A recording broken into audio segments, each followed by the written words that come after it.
우리 기도하고 시작하십시다. 거룩하신 우리 아버지 하나님 감사합니다. 귀하신 재단에 부족한 종을 세워주셔서 감사합니다. 재직 세미나라는 이름으로 이곳에 섰사오니 하나님 아버지 함께하여 주셔서 부족한 종 쓸데없는 소리 하지 않게 하여 주시고 우리 재직들과 교회의 유익이 되는 그런 말씀만 선포될 수 있도록, 그런 말씀만 강의할 수 있도록 하나님께서 함께하여 주시옵소서. 듣는 우리 성도님들, 재직들 잘 경청해서 평생 동안 교회 생활을 해나가는데 도움이 되는 그런 시간 될 수 있도록 역사하여 주시옵소서. 예수님의 이름으로 기도드립니다. 아멘. 할렐루야. 오늘 우리 베들레헴 교회 재직 세미나 제목은 재직의 헌신 생활로 잡았습니다. 사실은 여기 임직 되실 분들도 있고 또 재직들도 계시고 그냥 성도들도 계시는데 재직 세미나라고 해서 특별히 재직들에게만 해당되는 게 아니고 기본적으로 성도라고 한다면은 교회 생활을 어떻게 해야 할 것이냐에 대해서 오늘 1시간에 걸쳐서 말씀 겸 강의를 하려고 생각하고 있습니다. 여러분 이제 교회 생활을 오래 할수록 교회 생활이 행복해야 개인 생활도 행복합니다. 이건 신앙생활, 교회 생활을 오래 하신 분들은 다 느끼는 겁니다. 교회가 행복하지 않고 주일날이 왜 이렇게 빨리 오는 거야 라고 생각하는 그런 억지로 교회 생활을 하게 되면은 자기 개인의 삶도 행복하지 않습니다. 교회 안 나갈 수도 없고요. 나가긴 나가야 되는데 나가게 되면 마음이 불편하고, 근데 이 모든 것들이 우리의 교회 생활을 어떻게 할 것이냐라는 우리 자신에게 달려져 있거든요. 그래서 오늘 재직의 헌신 생활이라고 제목은 잡았지만 성도의 헌신 생활 이렇게 잡아도 상관이 없을 거라고 생각이 들어요.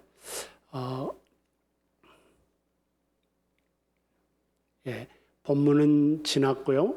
본문 설명을 좀 하고 시작을 하도록 하겠습니다. 오늘 본문을 보게 되면은 그때 당시에 로마 시대의 스포츠 경기를 염두에 두고 있는 본문입니다. 이 본문은 당시에 큰 스타디움이 있고 그 스타디움에 달리기 선수들이 결승점을 향해서 뛰고 있는 이 당시의 문화적 배경을 염두에 둔 성경 구절이라고 할 수 있습니다.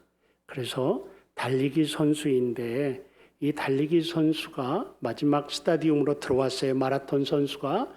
그리고는 계속해서 결승점을 향해서 달려가는 그 장면을 염두에 두시고 이 본문을 보게 되면은 당시의 문화와 더불어서 본문이 쉽게 이해될 것입니다.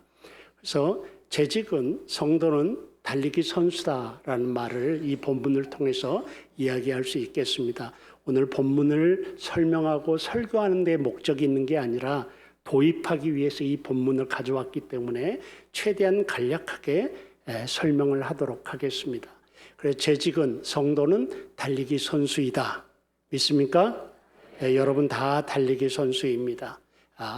그리고 그래서 잘 달리기 위해서는 무거운 것과 얽매이기 쉬운 죄를 벗고 인내하면서 달려야 된다. 그렇게 되어 있습니다. 무거운 것이 뭐겠습니까? 무거운 것은 죄는 아닙니다. 죄는 아닌데 나를 잘 달리지 못하게 하는 것이 무거운 것입니다. 예를 들어서 늦잠 자는 습관. 이건 죄는 아닙니다. 솔직히. 그런데 늦잠 자는 습관은 내가 달리는데 성도의 길, 헌신을 하는데 분명히 장애 요소가 됩니다. 그러니까 이 무거운 것은 죄는 아니에요. 우정이 죄입니까? 우정은 죄가 아닙니다. 그러나 우정 때문에 날마다 매주일 교회 늦게 오고 교회 빠지고 한다면은 이건 무거운 것이 될 것입니다. 여러분이 뭐가 됩니까? 여러분이 충성하는 데 있어서 여러분의 자녀들이 무거운 것이 될 수 있습니다. 왜냐하면 자녀들 사랑하는 게 죄입니까? 아닙니다. 그러나 자녀가 우상이 됐을 경우에는 내가 하나님께 충성하지 못하는 무거운 것들이 됩니다. 쉽게 말하면은 무거운 것을 벗어버려야 된다는 것은 내가 하나님께 헌신하고 충성하고 하나님 제일주의로 살아야 되는 것을 방해하는 우리 주변의 많은 것들입니다. 그러나 죄는 아닙니다. 이것을 벗어버려야 된다는 거예요. 우리가 사실 충성하지 못하는 게 죄 때문에 충성하지 못하는 건 극히 일부분입니다. 그러나 뒤에 얽매이기 쉬운 죄는 죄입니다. 이건 죄입니다. 그러니까 앞에 무거운 것은 죄는 아니지만 내 습관이랄지 내 성향이랄지 나로 하여금 교회 생활을 잘하지 못하게 하는 수많은 일들, 죄는 아니지만 먹고 살기 위해서 애쓰는 게 죄입니까? 그러나 먹고 사는 것 때문에 하나님께 충성하지 못한다고 한다면 먹고 사는 것은 무거운 것이 될 것입니다. 그러나 얽매이기 쉬운 죄는 죄입니다. 우리 모두에게 잘 걸려 넘어지는 죄악들이 있습니다. 유독 고환경만 되면 저지르는 죄, 이런 죄들이 있거든요. 내 성향이 있거든요. 이런 것들은 나에게 얽매이기 쉬운 죄입니다. 그래서 우리들이 잘 달리는 달리기 선수가 되기 위해서는 저 무거운 것과 모두에게 있습니다. 모두에게 무거운 것이 있고 내가 쉽게 걸려 넘어지는 죄악이 있습니다. 이런 것들을 벗고 인내하면서 달려야 된다라는 말씀이고요. 달릴 때 예수님을 바라보고 달려야 된다라는 것이죠. 예수님께서 십자가를 참고 십자가에 매달리는 부끄러움을 개의치 않고 십자가에 매달렸던 그 예수님을 바라보면서 오늘 내가 당하는 어려움과 내 십자가를 이겨내고 나의 습관도 이겨내고 정말 저 무거운 것들도 다 벗어버리고 예수 그리스도를 바라보면서 목표를 바라보면서 나아가야 된다. 예수님을 생각하며 달려야 된다. 거역한 일을 참았다. 당한 일을 참았다. 그리고 또 먼저 달렸던 관중들이 있다. 오늘 이 본문 말씀에 보면요. 이 증인들이 먼저 달렸던 이들이 관중석에 앉아서 오늘 우리들의 헌신의 달리기를 관람하면서 조금만 더 계속해라 라고 우리도 그렇게 달렸다. 달리고 나니까 우리는 관중석에 와 있다. 너도 달리고 나서 관중석에 올 것이다 라고 이렇게 말하고 있는 그런 내용입니다. 이것이 오늘 본문의 내용이죠. 이런 본문의 내용을 한마디로 요약하면 성도는 달려야 된다. 성도는 헌신해야 된다. 믿습니까? 교회 생활은 헌신하는 생활이다. 성도의 생활은 헌신하는 생활이다. 이걸 오늘 본문은 이야기하고 있습니다. 그러면 이 본문을 우리가 염두에 두면서 이제 오늘 강의를 좀 시작할까 합니다. 헌신이란 무엇인가? 사전적으로 헌신은 몸과 마음을 바쳐 있는 힘을 다하는 것을 의미합니다. 여러분 강의안 다 갖고 있죠? 저만 볼 게 아니라 강의안도 봐도 됩니다. 이렇게 봅니다.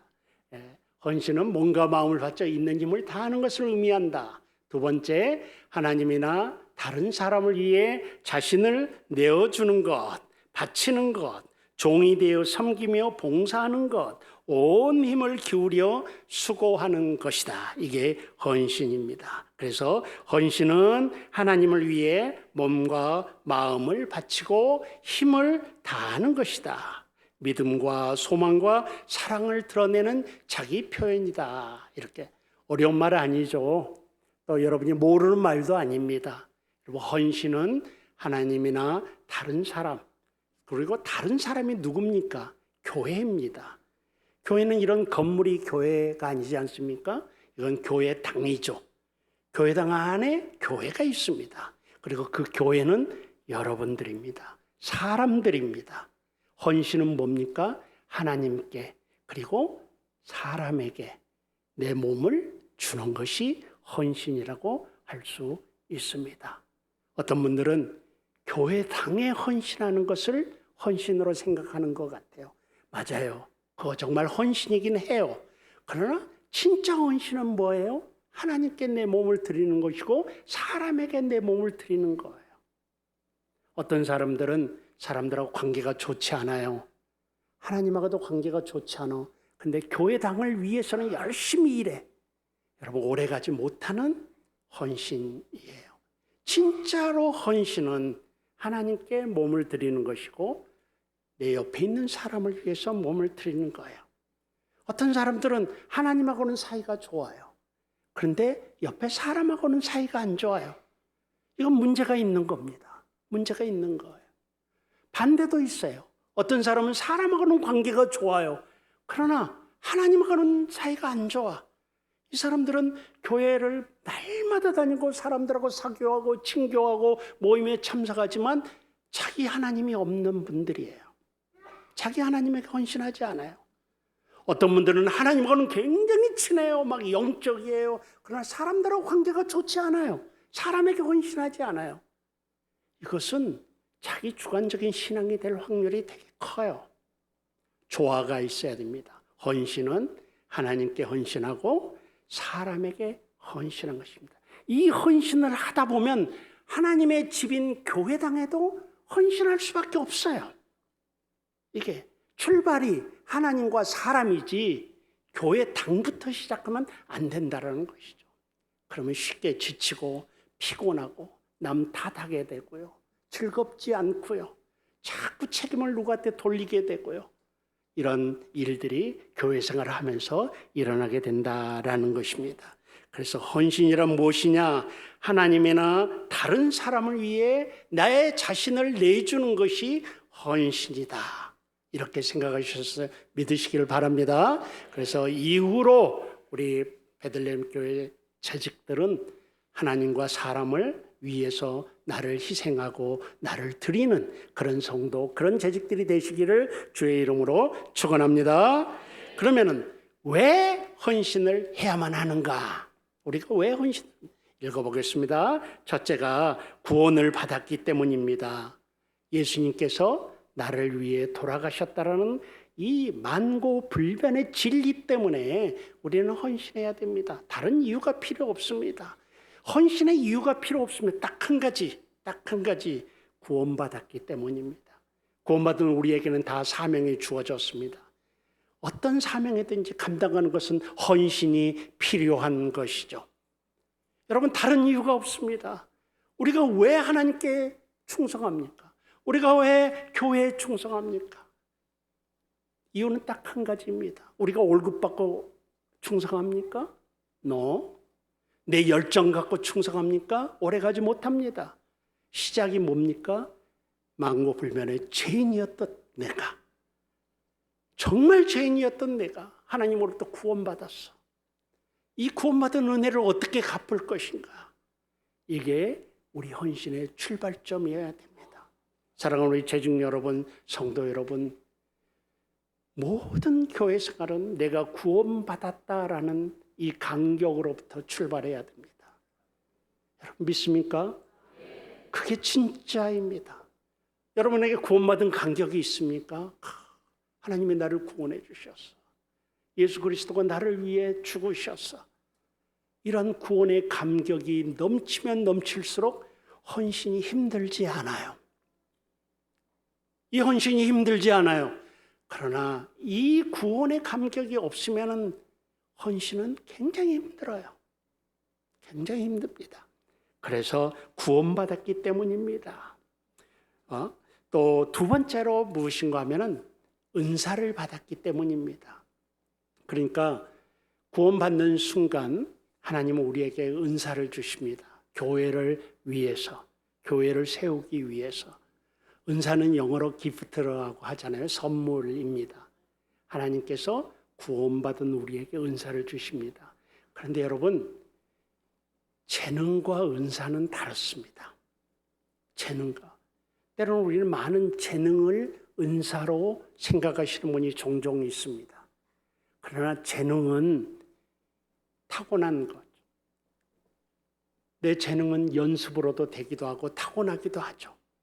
그런데 재능은 그래서 육신이 태어날 때 주어진 거라고 정리를 하십시다.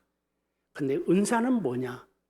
내가 재탄생했을 때, 내가 구원받았을 때, 그때 하나님께서 내게 주시는 것입니다. 은사는. 그래서 성도 여러분, 여러분들은 적어도 한 가지 이상의 은사는 하나님이 주셨습니다.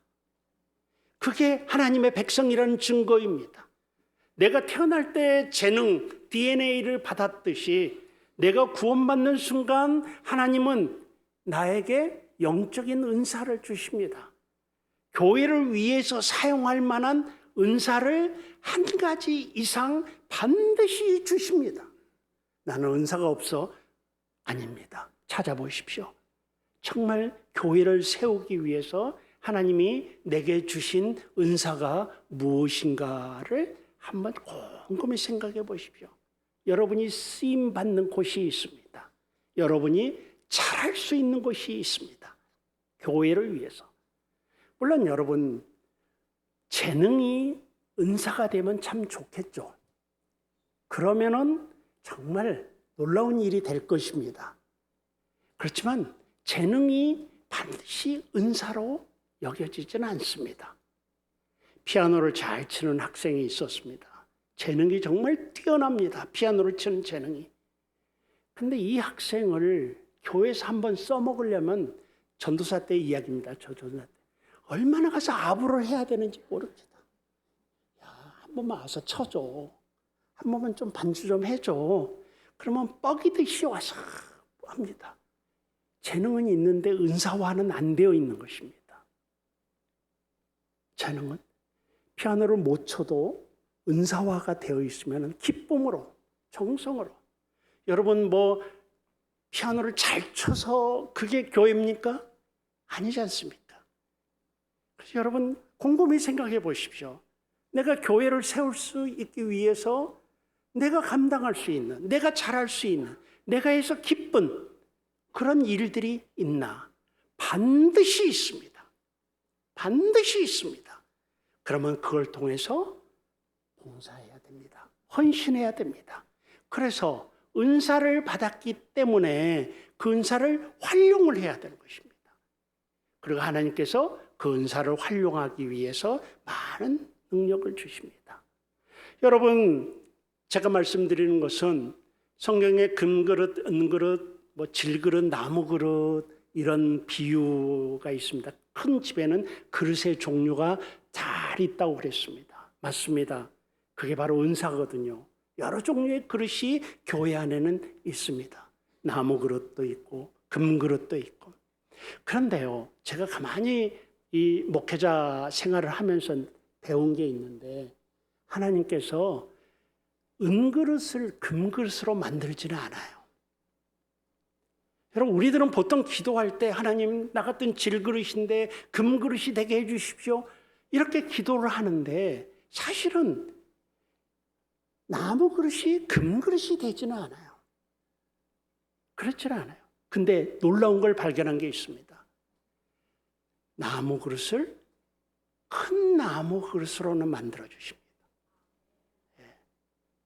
나무 그릇인데 큰 나무 그릇으로 만들어요.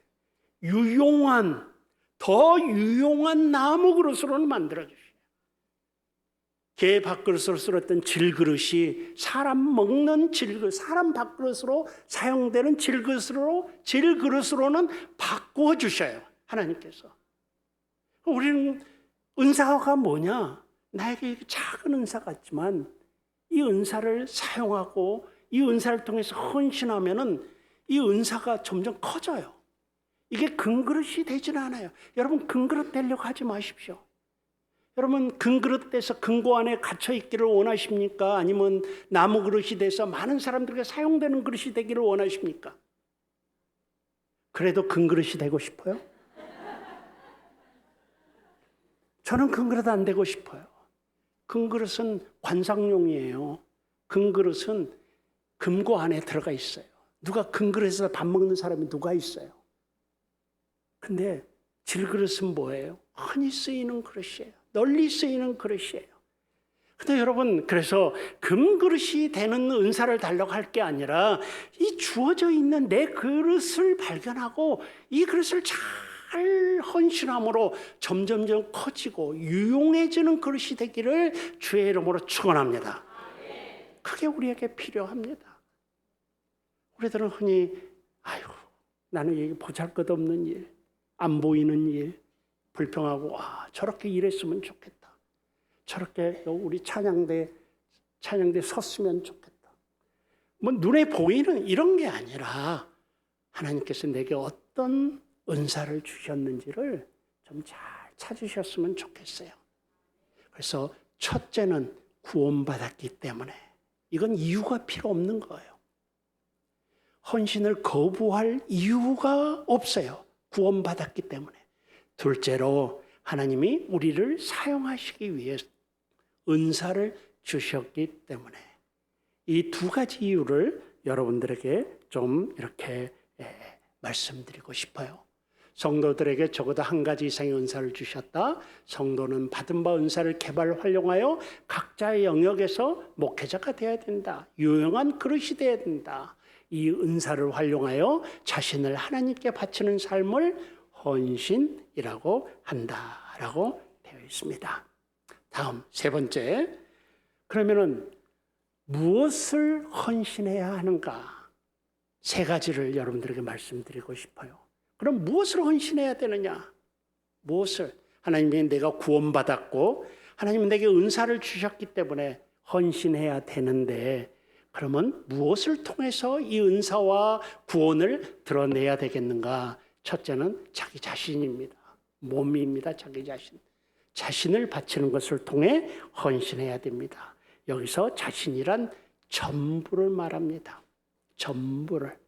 여러분, 하나님께 전부를 드린다는 심령으로 헌신해야 됩니다. 나 자신을 드려야 돼요. 자신의 몸과 마음을 드림으로 헌신합니다.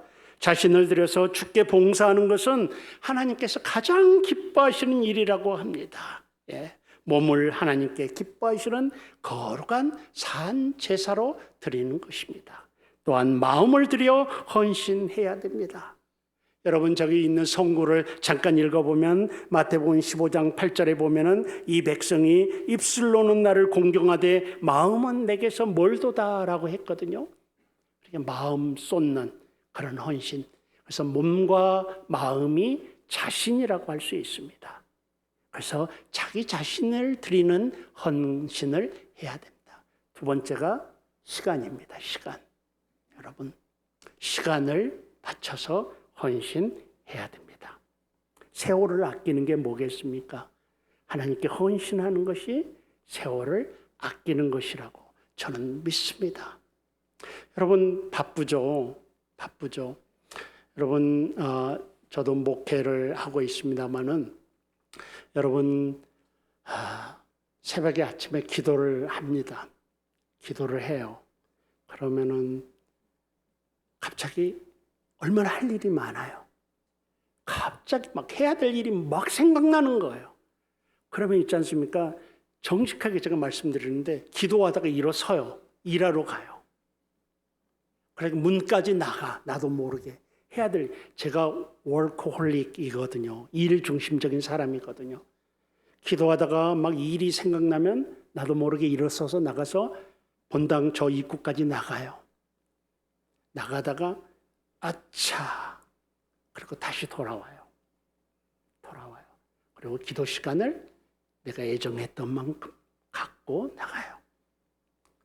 이게 저에게 여러 번 있었던 경험입니다.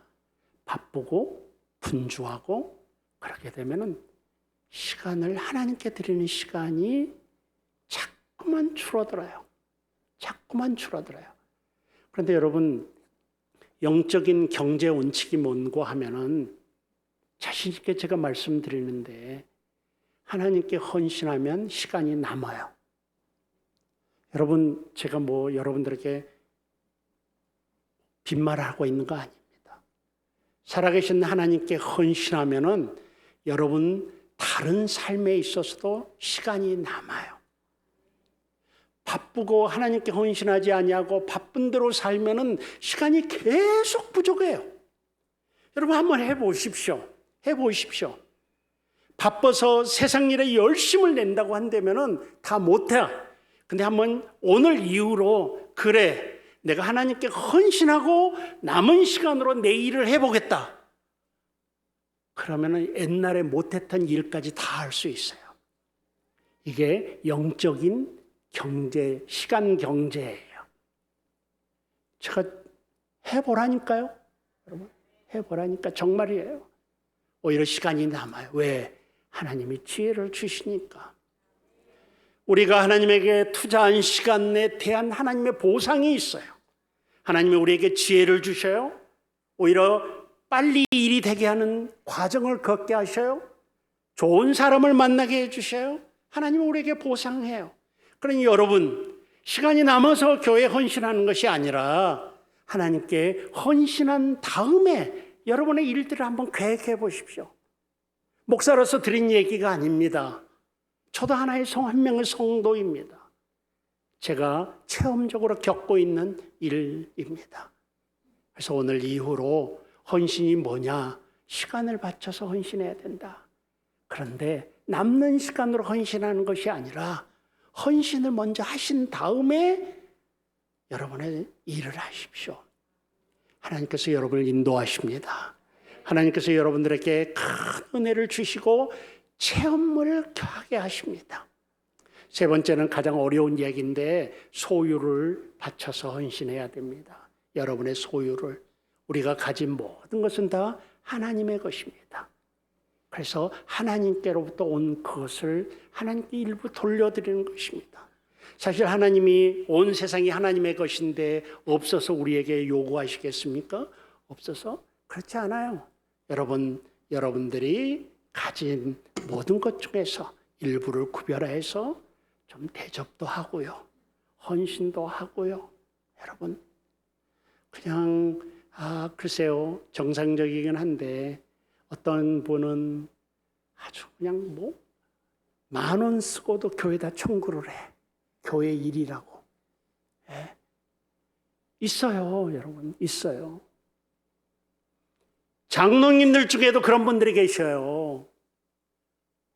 베들레헴 교회는 안 계시겠지만, 정말 안 계시겠지만, 그런 분이 계셔요.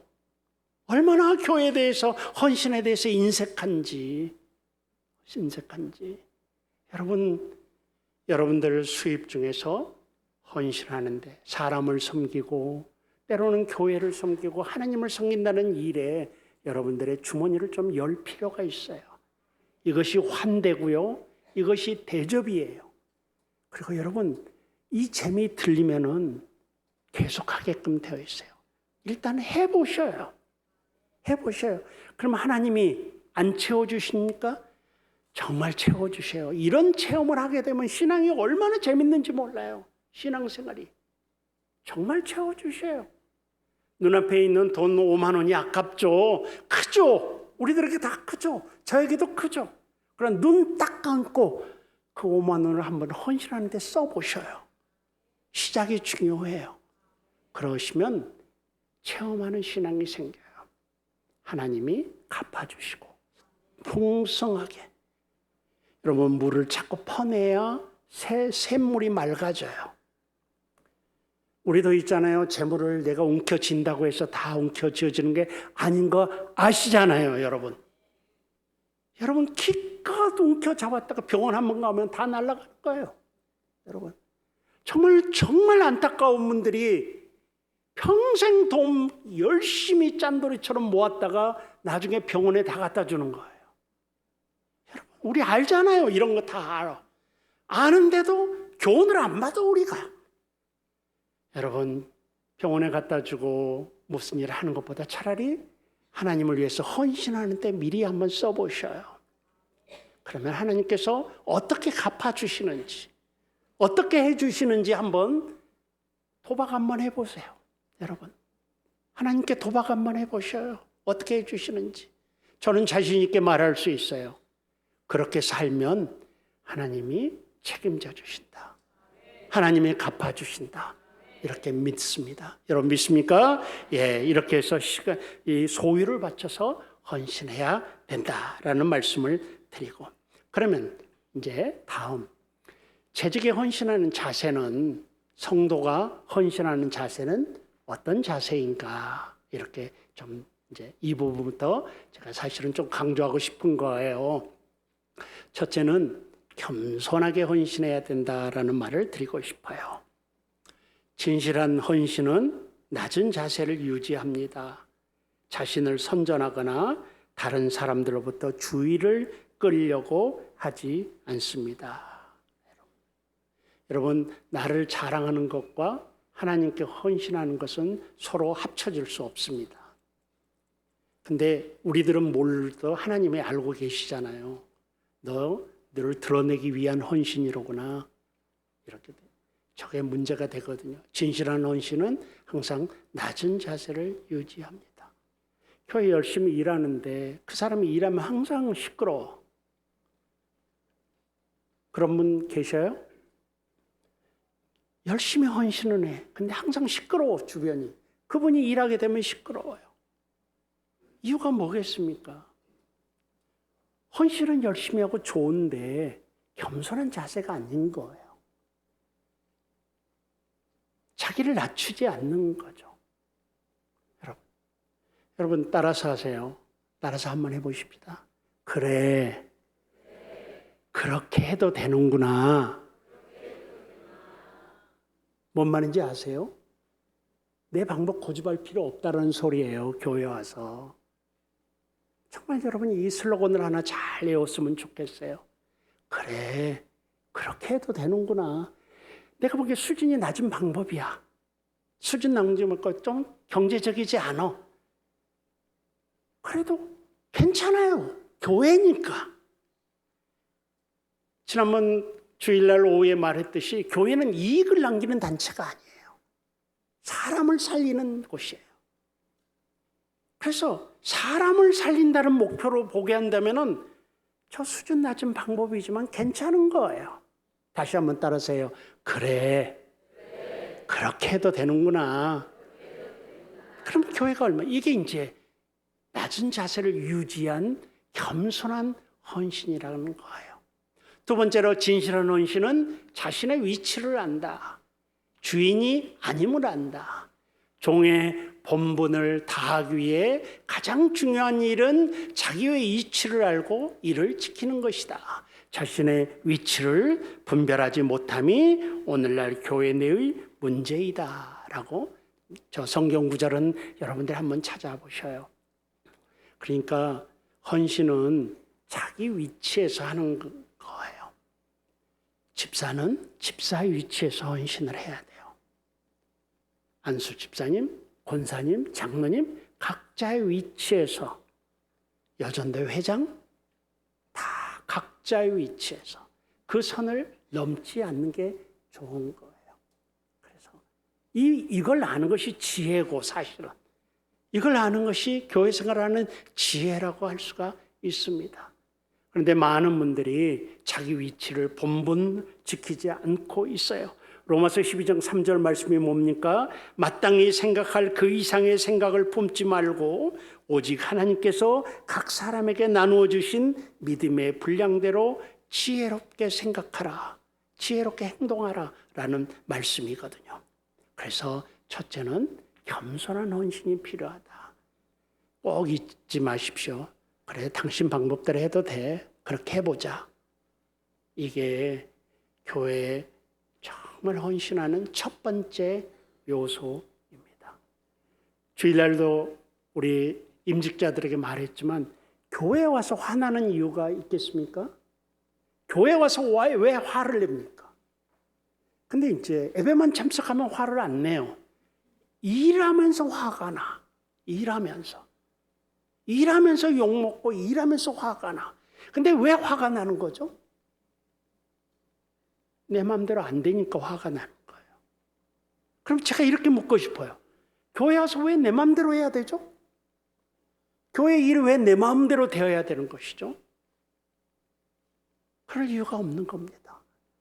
교회는 하나님께 영광을 돌리고 평화를 위하고, 그래서 얼마든지 당신의 방법대로 해도 됩니다. 이게 겸손한 헌신이에요. 그러한 우리 베들레헴 교회 재직들이 되시기를 주의 이름으로 축원합니다. 두 번째가 덕을 세우는 헌신이에요. 덕을 세우는. 여러분, 덕이라는 것은 이제 우리 기독교에 있어서 사실은 거의 최고의 법이에요. 율법이 있잖아요. 율법은 해라, 하지 말라, 법으로 정해져 있는 거예요. 근데 그것은 있잖아요, 가장 낮은 단계예요, 사실은. 그래서 신약 성경을 보면은 덕이 굉장히 강조되어 있어요. 덕이 강조되어 있어요. 결국은 법보다도 높은 것이 덕이에요. 내가 이걸 할 수 있는 권리가 있는데 권리보다도 더 높은 것이 기준이 덕이라고 할 수 있습니다. 내가 사용할 수 있는 권리예요. 그러나 이 권리를 행사함으로 덕이 세워지지 않는다 그러면은 그걸 희생할 수 있어요. 이게 신약 성경에 와서 우리에게 주는 절대적인 원칙이에요. 재직은 그래서 일할 때 과연 내가 이 봉사가 네 헌신이 덕을 세우는 것인가? 덕을 세우는 것인가? 이걸 항상 질문을 해야 돼요. 열심히 일하는데 결국은 덕이 세워지지 않아. 그렇다고 한다면은 뭔가 잘못된 거예요. 그래서 항상 일을 하실 때 내 권리가 있고 법이 있고 원칙이 있고 뭐 이런 거 있지만 사실은 그런 것도 다 중요하지만 정말로 내가 봉사할 때, 사역할 때 내가 이걸 함으로 덕이 세워지나? 이 방법을 택하는 게 덕이 세워지는 건가? 이 모임에서 내가 이렇게 행동하는 게 나 딴에는 잘한다고 하는 것인데 이게 과연 덕이 세워지는가? 라는 질문을 꼭 던져야 돼요. 그런데요, 한 가지 더 말씀드릴 게 있어요. 덕은 현장에 따라서 조금씩 달라져요. 그러니까 이 가정은 신방 갔어요. 그래서 이 가정에서 덕이 세워지는 어떤 것이 똑같은 것을 다른 가정에 가서 똑같이 했다 하면은 오히려 덕이 안 되는 경우가 있어요. 여기에서 지혜가 필요해요. 지혜가. 그래서 여러분 재직들은 특별히 책임이 큰 재직일수록 지혜를 달라고 하나님께 기도하고 이 지혜를 통해서 덕을 세울 수 있는 무엇인가 늘 생각을 해야 되는 것입니다. 여러분, 진실한 헌신은 자신보다는 다른 사람을 더 생각합니다. 자신이 아닌 다른 사람에게 초점을 맞춥니다. 진실한 헌신은 다른 사람의 필요를 돌아봅니다. 종들은 언제나 다른 사람을 돕는 방법을 찾습니다. 그래서 덕을 세워서 빨리빨리. 여러분, 섬길 기회들이 영원히 존재할 것이라고 생각하면 안 돼요. 지나갑니다. 내가 하나님께 헌신할 수 있는 기회가 늘 내가 맘먹으면 언제나 교회 뭐 가서 일할 수 있지. 그러니까 당장 내가 돈 좀 벌어놓고 또는 뭐 요일 끝내놓고 또는 뭐 우리 아들이 고3이니까 얘만 대학에 집어넣고 많은 분들이 이렇게 생각하고 계셔요. 그게 언제나 계속될 줄 알아요. 근데 그렇지 않아요. 성경에 강조되고 있는 게 타이밍이에요. 그 타이밍을 놓치면은 기회가 안 와요. 근데 우리들은 마치 교회를 내가 섬길 수 있고 섬기지 않을 수 있고 내가 선택할 것처럼 생각을 하지만 그런 기회가 그렇게 언제나 내 앞에 열려져 있지 않아요. 어느 순간 지나가 버려요. 여러분, 봉사의 기회가 지나가 버려요. 어떤 때는 봉사의 기회가 있는데 여러분, 내가 아파버려. 더 심하게 말하면 오늘 밤에 하나님이 나를 데려가 버려. 기회가 없는 거예요. 여러분 앞에서 이야기를 했어요. 우리는 헌신을 할 수 있고 할 수 없고 선택할 권한이 없어요. 구원받은 우리는 헌신은 의무예요. 근데 그 의무를 감당할 기회가 늘 주어져 있는 게 아니에요. 지금 이 자리에서 또 여러분께서 눈에 보이는 어떤 일이 있으면 행동하십시오. 헌신하십시오. 자원하십시오. 이게 재직들이 당연히 해야 될 얘기입니다. 덕을 세우는 헌신, 이 세 가지를 꼭 기억하시면서 좀 권리 좀 죽이시고, 여러분 어떤 분들은 보게 되면 이런, 나는 할 말은 해야 돼. 내 성격이 나는 숨겨놓지 못해. 나는 그냥 다 이야기해야 돼. 내가 틀린 말 했어. 여러분 틀리지 않았어 그 사람. 그런데 성숙하지 못한 사람이에요.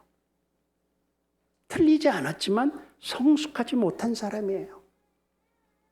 여러분 정직하고 솔직하고 이런 것 때문에 얼마나 교회가 어려움이 된지 아십니까? 어려움이 많잖아요. 이런 것 때문에. 그래서 여러분 내 언행이, 내 작은 행동 하나가 과연 덕을 세우는 헌신인가를 놓고 여러분들께서 늘 고민하셨으면 좋겠다라고 생각이 됩니다. 믿습니까? 세 번째로는 지금 여기서 가진 것으로 헌신하십시오. 진실한 헌신은 자신을 유용한 위치에 둡니다. 유용한 위치에 둡니다.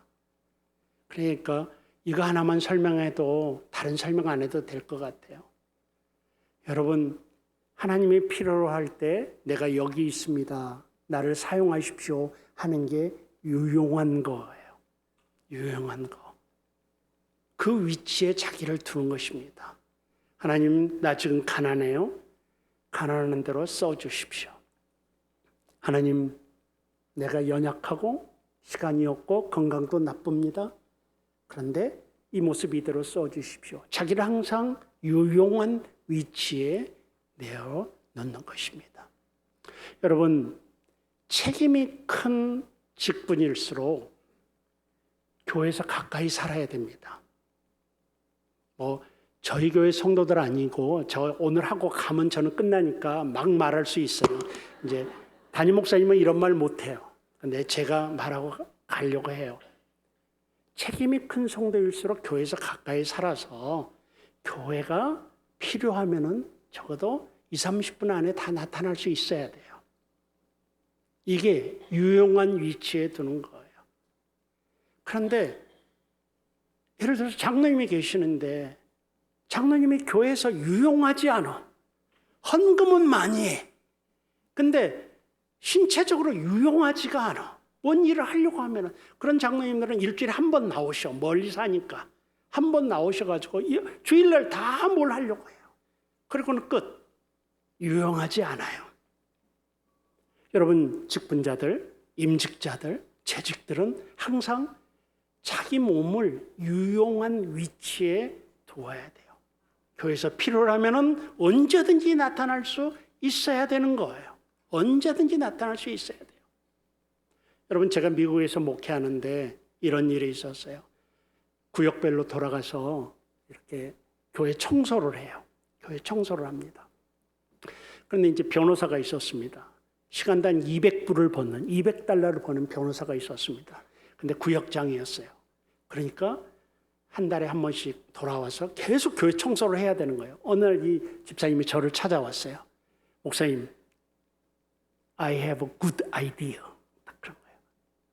그래, 뭐냐고 딱 그랬더니 목사님 이건 어떻습니까?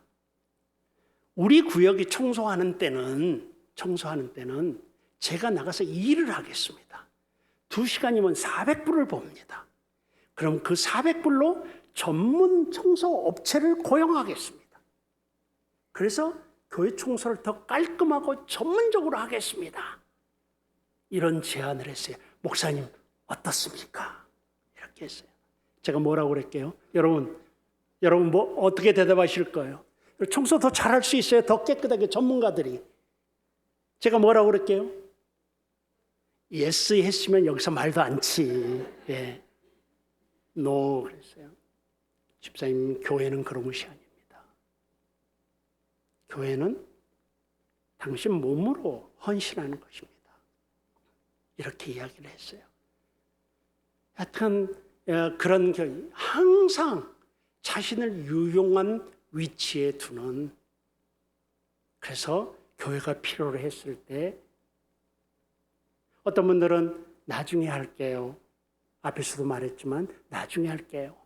이것만 끝나고 할게요. 이 고비만 넘어가면 할게요. 내가 꿈이 있는데 이만큼 돈을 좀 벌고 난 다음에 할게요. 많은 성도들이 그러고 계셔요. 마음은 있어, 부담은 있어요. 그런데 지금 내 환경상, 형편상 조금 이따 할게요. 목사님 한 번만 봐주세요. 여러분, 그 기회가, 그 타이밍이 계속되지 않아요. 그래서 지금, right now, 지금 여기서 내가 있는 처지 그대로 내가 가진 것으로 없는 것 할 수 없어요. 내게 없는 것 가지고 할 수 없어요. 여러분, 최선을 다하는 것이 재직의 헌신 자세라고 생각을 합니다. 그래서 여러분 모두 이 시간 이후로 미루지 마시고 작으면 작은 대로, 많으면 많은 대로, 어려우면 어려운 대로, 바쁘면 바쁜 대로 하나님께 헌신하는 그런 자세를 갖기를 주의 이름으로 축원해 드립니다. 다음이 지속성이 있는 헌신이에요. 지속성이 있는 헌신. 여러분, 뭐라고 이야기할까요? 저도 교회 생활을 오래 한 목사 중에 하나인데, 여러분, 1월 달에는 눈에 띄어요. 근데 한 3월 달 되면 없어지는 분들이 계셔요. 여러분, 무슨 말인지 아시죠? 1월 달에 성가대 대장을 임명을 하고 당에서 임명을 했으면 아주 그냥 성가대를 그냥 세계적인 성가대로 만들 것 같아. 그냥. 그런데 한 4, 5월 되면은 서서히 약해지다가 6, 7월 되면은 성가대장이 있는 거야, 없는 거야. 많은 분들이 임명을 해놓으면은 임기를 못 채우는 경우가 많아요. 여러분, 재직의 헌신 중에서 정말 다 필요하지만 내게 임명 기간까지 끝까지 가는, 그러니까 죽을 때까지죠. 사실은 우리의 헌신은. 그런 지속성이 좀 있어야 돼요. 지속성이.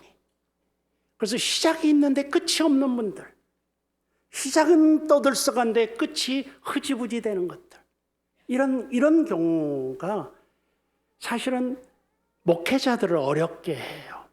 어렵게 해요. 중간에 다른 사람을 임명할 수도 없고요. 그리고 또 실제로 임명해봐요. 그럼 자기가 안에서 새 임명을 한 건데 또 그 사람이 가만히 있습니까? 막 일어서 가지고 뭐 교회에서 나를 잘랐다느니 어쨌다느니 그러면서 또, 그러니까 목회자들이 힘들어요. 특별히 담임 목사님이 힘들어요. 여러분들이 끝까지 가주지 아니하면은. 그래서 여러분 이랬으면 좋겠어요. 네, 저 김 집사한테 일을 맡기면은 끝이 있다라는 신뢰를 좀 줬으면 좋겠어요. 여러분들이. 저 친구한테 저 일을 맡기면, 무슨 일인지 맡기면 저 친구는 끝까지 간다. 이건 말이에요. 교회에서 제가 헌신만을 얘기하는 게 아니에요. 세상 삶에서도 마찬가지예요. 끝까지 가야 신뢰를 받아요. 책임을 완수하는 것이죠. 그래서 여러분들 지속성이 있는 헌신이 필요합니다. 1번, 동그라미 1번, 헌신이란 평생에 이루어야 할 목표이다. 헌신은 변하지 않고 자기 책임을 다하고 신뢰할 수 있는 것을 말한다. 그래요. 그래서 진실한 헌신은 자기가 맡은 일에 있어서 항상 신실해요. 신실해요. 그리고 진실한 헌신은 있고 지속성이 있어야 되고 신뢰할 수 있어야 됩니다.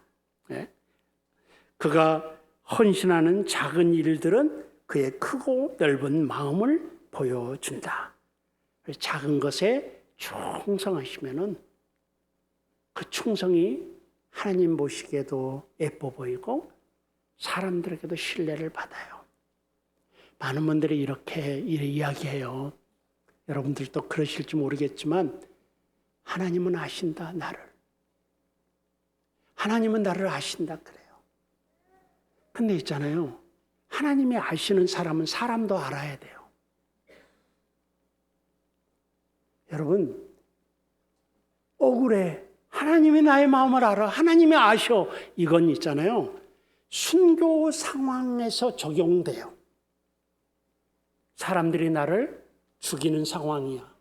그때 우리가 할 수 있는 말이 하나님은 아신다예요.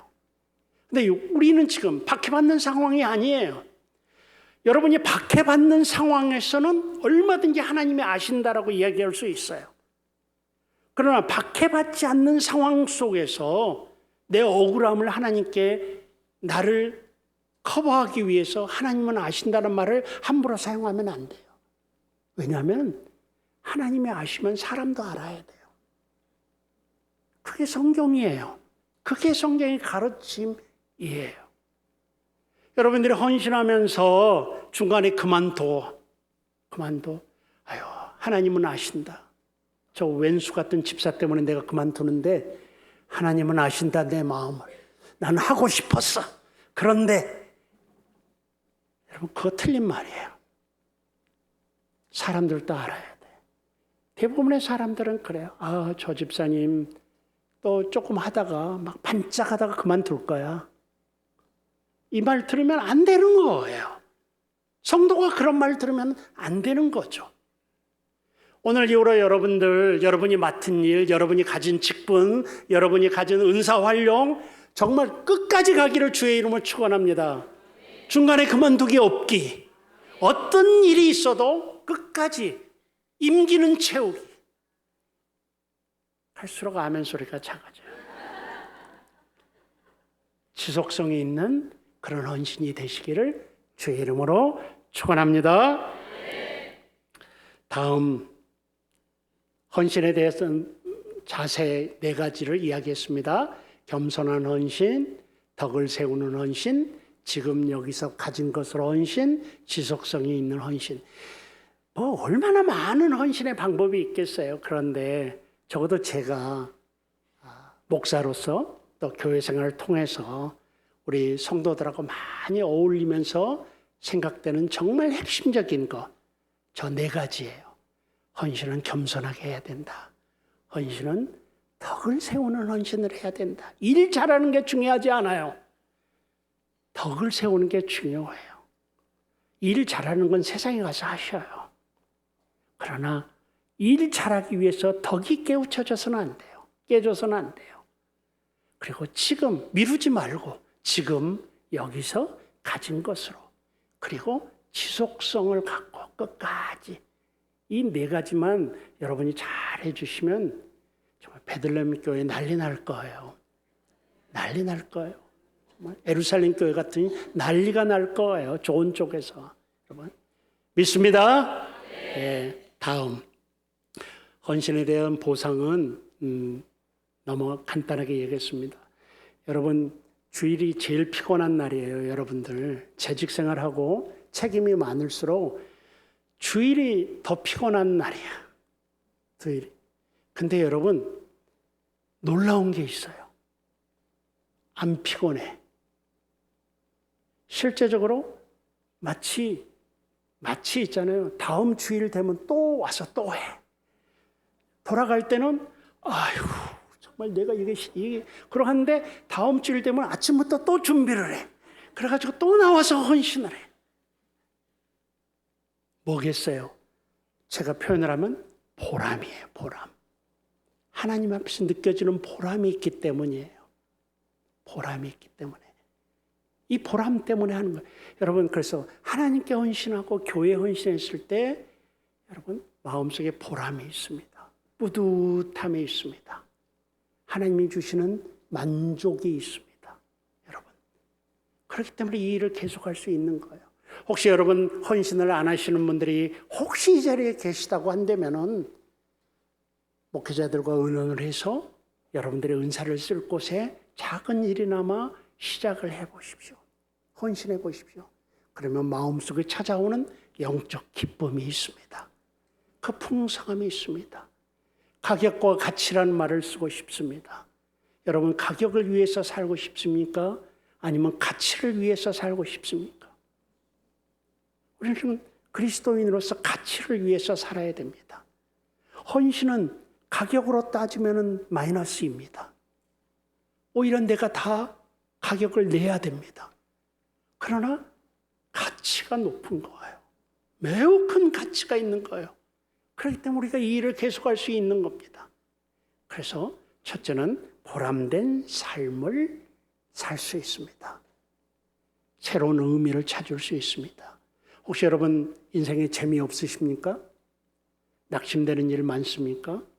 인생이 피곤하고 우울하고 우울증이 있고 공황장애가 있습니까? 제가 고쳐드릴까요? 교회에 일하세요. 교회에 몸 바치세요. 하나님께 헌신하세요. 몸으로, 자신으로, 시간으로, 재물로 낫습니다. 왜? 가치와 보람을 주기 때문입니다. 믿으십니까? 그래서 여러분 교회에 헌신하시기를 바랍니다. 보람된 삶이 있습니다.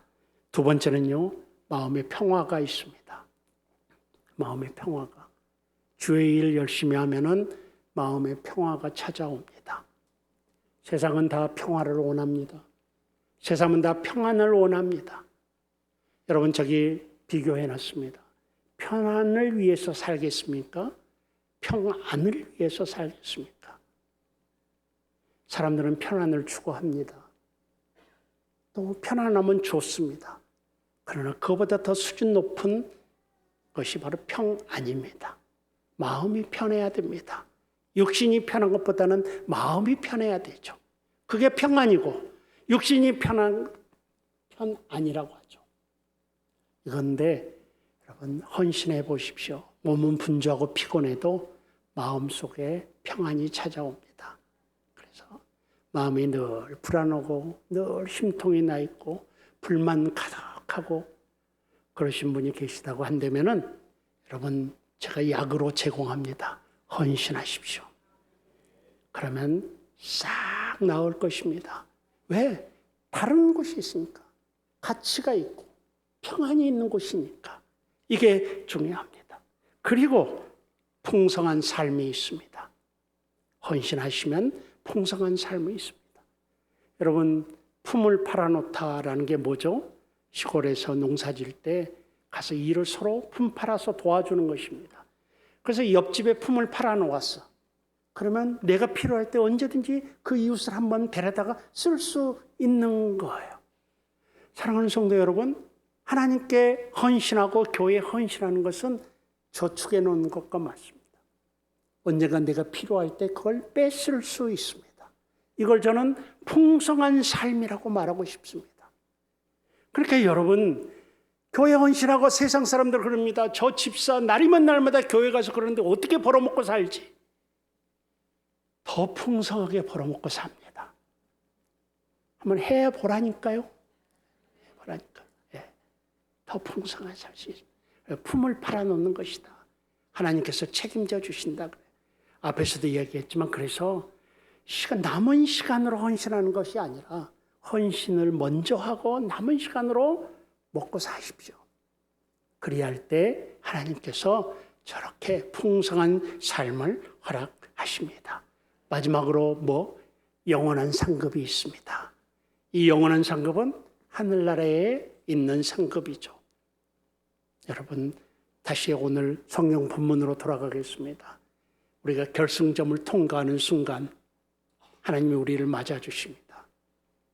여러분 이 경주에는 1, 2, 3등이 없어요. 다 1등이에요. 다 1등이에요. 1, 2, 3등이 없어요. 세상의 경계는 1등이 한 사람밖에 없어요. 그러나 이 영적인 경주, 헌신의 경주는 다 1등이에요. 또 한 가지 특징이 있어요. 트랙이 다 달라요. 세상의 게임은 트랙이 다 같아. 그렇지만 우리들의 헌신의 이 게임은 트랙이 다 달라요. 자기만의 트랙을 달리는 겁니다. 그래서 각자가 다 결승점에 도달하면 1등이 되는 거죠. 이게 영원한 상급이라고 할 수 있습니다. 보람된 삶, 마음의 평화, 풍성한 삶, 영원한 상급, 이런 것들이 헌신의 보상, 헌신에 대한 하나님의 갚아주심이다라고 말씀을 드리겠습니다. 결론을 내리겠습니다. 결론입니다. 여러분들 교회 일한다가 사람들 놓치면 안 됩니다. 이렇게 말하고 싶어요. 사람을 섬김으로 하나님을 섬긴다. 사람을 섬김으로 하나님을 섬긴다. 두 번째, 어떤 사람은 평생 한 번도 종이 되어보지 않은 채로 교회를 다닐 수 있다. 그러면 여러분 천국에 가겠죠. 갈 거라고 저는 믿습니다. 근데 주님 앞에서 뭐라고 할 거예요? 여러분 주님 앞에 가서 뭐라고 했을까요? 나는 평생 이기적으로 너 혼자 신앙생활하다가 구원받아서 왔구나 라고 주님이 말씀하실 때 부끄러워할 것 같지 않으세요? 세 번째, 하나님은 사명을 위해 우리를 만드셨고 그 사명 성취를 위해 우리가 받은 것을 최대한 활용하기를 원하신다. 그래요. 여러분 가진 것 탓하지 마세요. 내가 나무 그릇이라는 거 탓할 이유가 없어요. 그건 하나님에 대한 모독이에요. 우리가 그걸 따지는 것은. 나는 왜 이런 부모를 만나서, 나는 왜 이런 환경에서, 이건 하나님을 탓하는 거예요. 가진 그것을 그냥 사용하고 활용하기를 바랍니다. 그러면 나무 그릇이 점점 커지는 나무 그릇이 될 거예요. 유용한 나무 그릇이 될 거예요. 네 번째, 헌신은 연기할 수 있는 것이 아니다. 그래서 오늘 제 이 말씀을 듣고 여러분들 나도 헌신해보자 라는 생각이 드시면은 여러분 이번 주일날 당장 결정하셔야 돼요. 안 그러면 사탄이 와서, 마귀가 와서 또 그 마음 다 주워가요. 다 빼앗아가요. 그래서 여러분들 헌신의 충동이 있으면 성령의 역사로 알고 성령의 명령으로 알고 연기하지 말고 목회자들을 만나세요. 그래서 내가 할 일이 뭡니까? 내가 하나님을 위해 해야 될 일이 뭡니까? 라고 물으시는 여러분들이 되기를 주의 이름으로 헌신해 드립니다. 부탁해 드립니다. 여러분 좋은 재직들이 되시기를 주의 이름으로 축원합니다. 기도하십시다. 하나님 아버지 감사합니다. 오늘 재직 세미나를 통해서 여러 가지를 말씀드렸는데 아버지 하나님 이곳에 모인 주의 백성들을 기억하시고 오늘 말씀이 정말 마음에 남아서 하나님을 위해서, 사람을 위해서, 교회를 위해서 헌신하는 재직들이 될 수 있도록 하나님께서 역사하여 주시옵소서. 정말 말씀대로 충성하고 끝까지 달려가는 그런 재직들 되도록 아버지여 역사하여 주시옵소서. 감사드렸고 예수님의 이름으로 기도드리옵나이다. 아멘.